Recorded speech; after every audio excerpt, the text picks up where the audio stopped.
तो fourteen Trinity programme, हो सकता है ये नाम कहीं सुना सुना सा लगे, पर सवाल ये है कि आखिर ये है क्या और ये काम कैसे करता है।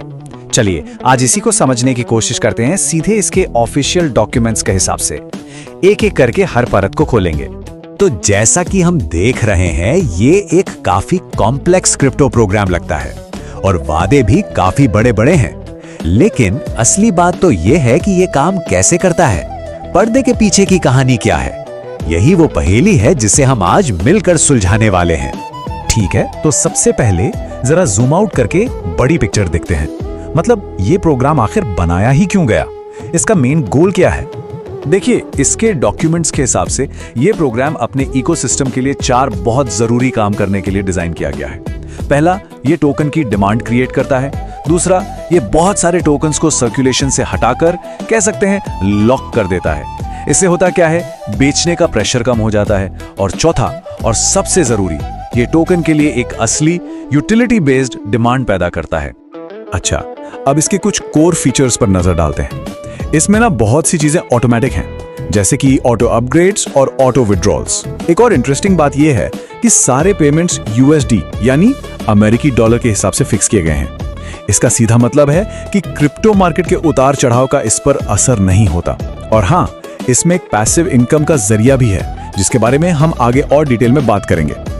चलिए अब थोड़ा और गहराई में उतरते हैं।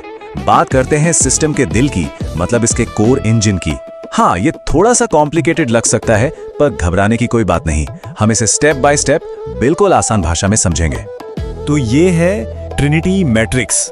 पहली नजर में देखने पर शायद ये थोड़ा कंफ्यूजिंग लगे, है ना, पर असल में यही वो पूरा स्ट्रक्चर है, वो ढांचा है जिस पर ये सारा का सारा सिस्टम टिका हुआ है। तो चलिए इस प्रोसेस को और आसान बनाते हैं। सोचिए, जब भी कोई पार्टिसिपेंट किसी लेवल को एक्टिवेट करता है या उसे अपग्रेड करता है, तो जो भी अमाउंट वो जमा करता है वो तुरंत इंस्टेंटली 3 हिस्सों में बढ़ जाता है। बस यही है इसका बेसिक मैथ। तो वो 3 हिस्से कौन से हैं? देखिए, 60% हिस्सा वापस मैट्रिक्स स्ट्रक्चर में चला जाता है, 25% सीधा पैसिव इनकम फंड में जाता है, और जो बचा हुआ 15% है वो लाइन बोनस के तौर पर पे कर दिया जाता है। मतलब हर ट्रांजैक्शन का एक फिक्स्ड रास्ता है, पैसा कहां कहां जाएगा ये पहले से तय है। अब सवाल ये उठता है कि वो जो 60% मैट्रिक्स में जाता है उसका क्या होता है। तो देखिए, स्ट्रक्चर में आपके नीचे 3 लाइनें होती हैं। पहली लाइन से आपको मिलता है 20%, दूसरी से 30% और तीसरी लाइन से पूरा 50%। और जैसे ही ये पूरा होता है, एक ऑटोमेटिक री इन्वेस्ट हो जाता है और पूरी साइकिल फिर से अपने आप शुरू हो जाती है। ठीक है, मैट्रिक्स तो समझ लिया। अब बात करते हैं पैसे की। मतलब इस प्रोग्राम में लेवल्स क्या हैं, उनकी कॉस्ट क्या है, और सबसे जरूरी डॉक्यूमेंट्स के हिसाब से प्रॉफिट कितना हो सकता है। तो यहाँ टेबल में हम देख सकते हैं कि पूरे प्रोग्राम में टोटल 12 लेवल्स हैं। लेवल 1 की शुरुआत होती है सिर्फ $2 से, और ये धीरे धीरे बढ़ते हुए लेवल 12 पर $2000 तक पहुंच जाता है। और जाहिर सी बात है, जैसे जैसे लेवल बढ़ता है, हर साइकिल पर होने वाला प्रॉफिट भी बढ़ता जाता है। और यहाँ एक बहुत ही जरूरी डिटेल पर ध्यान देना होगा, वो ये कि सारी कीमतें यूएसडी में फिक्स्ड हैं। इससे क्या होता है? इससे ये होता है कि क्रिप्टो का बाजार चाहे कितना भी ऊपर नीचे हो, एंट्री कॉस्ट हमेशा वही रहती है।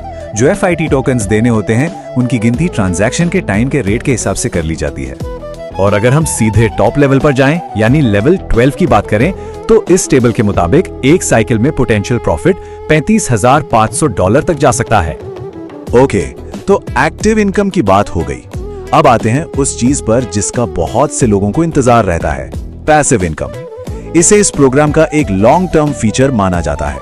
तो पैसिव इनकम मिलेगी कैसे?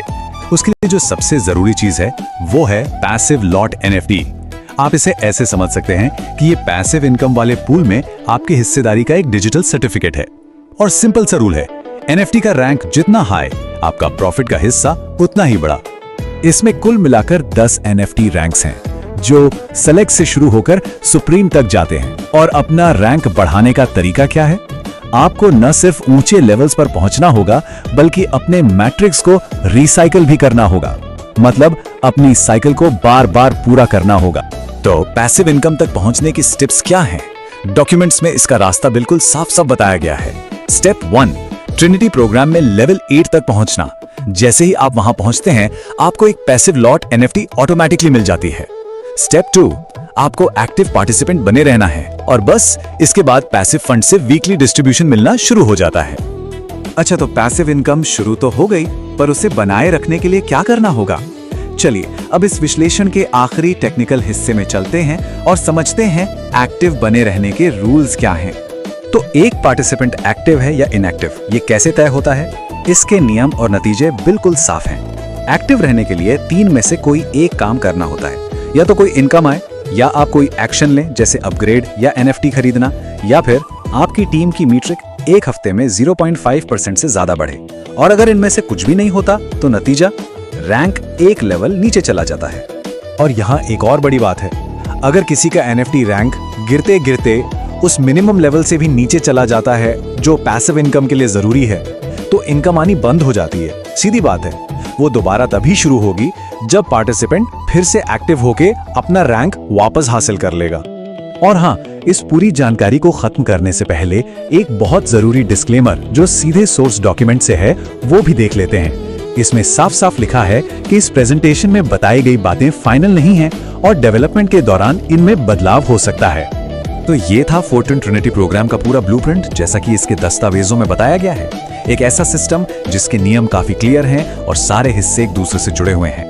लेकिन सबसे बड़ा सवाल तो आखिर में यही बचता है कि क्या ऐसा सिस्टम लंबे समय तक सस्टेन कर सकता है?